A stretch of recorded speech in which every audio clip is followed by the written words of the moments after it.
आज मी Akole police station येथे आपल्या अकोले तालुक्यातील राजूर येथील संदीप वाळे याच्यावर एफआयआर दाखल झाली पाहिजे या अनुषंगाने इथं पोलीस स्टेशनला आलो होतो आणि त्याच्यावर गुन्हा दाखल व्हावा याकरिता मी आज इथं बसून राहणार आहे। त्याचे कारण असं आहे, संदीप वाळेंनी 4 ते 5 जण हे खंडणी वसुलीसाठी आपल्या तालुक्यामध्ये ठेवलेले, अनेक जणांना, अनेक ठेकेदार लोकांना, अनेक गोरगरीब लोकांकडून हा खंडण्या गोळा करतो आणि काही जण म्हणतात पुरावे लागतो। म्हणजे त्यांना एकच विनंती करतो, तुम्हाला पुरावे लागत आहे ना, मी तुम्हाला एक अगस्त्य महाराजांच्या मंदिरात तिथं या, तुम्हाला मी फक्त 3च प्रश्न विचारतो। संदीप वाळे, तुझी नियुक्ती कशासाठी आहे आणि तू टक्केवारी जी कलेक्शन गोळा करतो ते कोणाला देतो? आणि आमदारांना पण एक प्रश्न आहे माझा, तुम्ही जे प्रश्न विचारताय संदीप वाळेचा माझा काही संबंध नाही, पण संदीप वाळे तुमच्या नावाने खंडण्या कसं काय मागतोय याचा विचार हा संपूर्ण तालुक्यातील मायबाप जनतेने केला पाहिजे। यांनी मला सुद्धा खूप अडचणीत आणलेले, मला वैयक्तिक असो किंवा राजकीय असो प्रत्येक गोष्टीमध्ये मला ते अडचणीत आणण्याचा प्रयत्न करतात। यांच्याकडे 4 ते 5 जण यांच्या अंडरमध्ये हे कलेक्शनसाठी वसुलीसाठी ठेवलेले। वेगवेगळी मी आता एफआयआर नाही घेतला तरी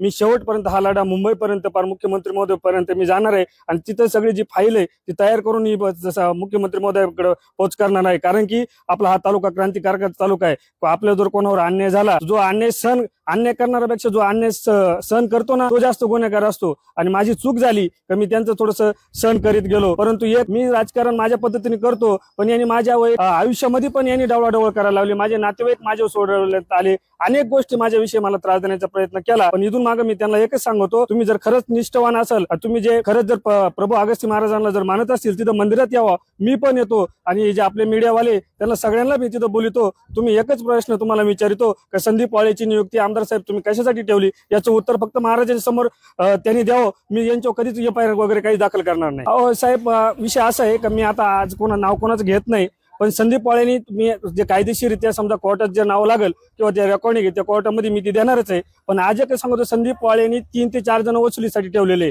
तुम्ही त्याचा सीडीआर चेक करा, त्याचे पूर्ण कॉल डिटेल चेक करा, त्या सगळ्यामध्ये संदीप वाळेंनी त्या सगळ्या ठेकेदार बांधवांचे तो जे एजंट ठेवले कलेक्शनसाठी त्यांचे सुद्धा तुम्हाला डिटेल त्याच्यामध्ये दिसतील। माझी पीआय साहेबांना हीच मागणी होती। पीआय साहेब काय बोलले का आपल्याला काहीतरी पुरावे लागेल। मग मी इथून पोलीस स्टेशन मधून निघून जाणार, जमलं तर मी पुरावे तुम्हाला लागतात तिथे अगस्त्य महाराजच्या मंदिरात यावं, मी तुम्हाला प्रश्न विचारतो, तेच माझे पुरावे मी असं गृहीत धरतो। माझ्याकडे 1-2 रेकॉर्डिंग आहे, पण मी आता ते व्हायरल नाही करणार, कारण की तेव्हा माझ्या कोर्टात जे पैसे घेतल्याच्या किंवा पैसे मागितल्याचे ते रेकॉर्डिंग आहे माझ्याकडे, ते मी देणार आहे। पण त्या दुसऱ्या व्यक्तीचे आहे, त्यांनी जे माणसं पाठवले होते ना त्या दुसऱ्या व्यक्तींचे आहे, त्याच्यामध्ये संदीप वाळेचा रोल नाही। पण खरा करताना जो मेन प्रमुख आहे तो संदीप वाळे। माझी भूमिका एवढी स्पष्ट आहे का तालुक्यामध्ये एक खंडणीवार जी टोळी आहे ती थांबली पाहिजे, तालुक्यातील गोरगरीब तरुणांना चांगले व्यवस्थित कामं करून दिले पाहिजे, तालुक्याचा सुजलम विकास झाला पाहिजे, हे सगळं निष्कृष्ट दर्जाचे कामं चालू, ठेकेदार बांधवाला जे त्रास चालू आहे तो सगळा कमी झाला पाहिजे आणि तालुक्यात एकदम नंदनवन झाला पाहिजे, या मताचा मी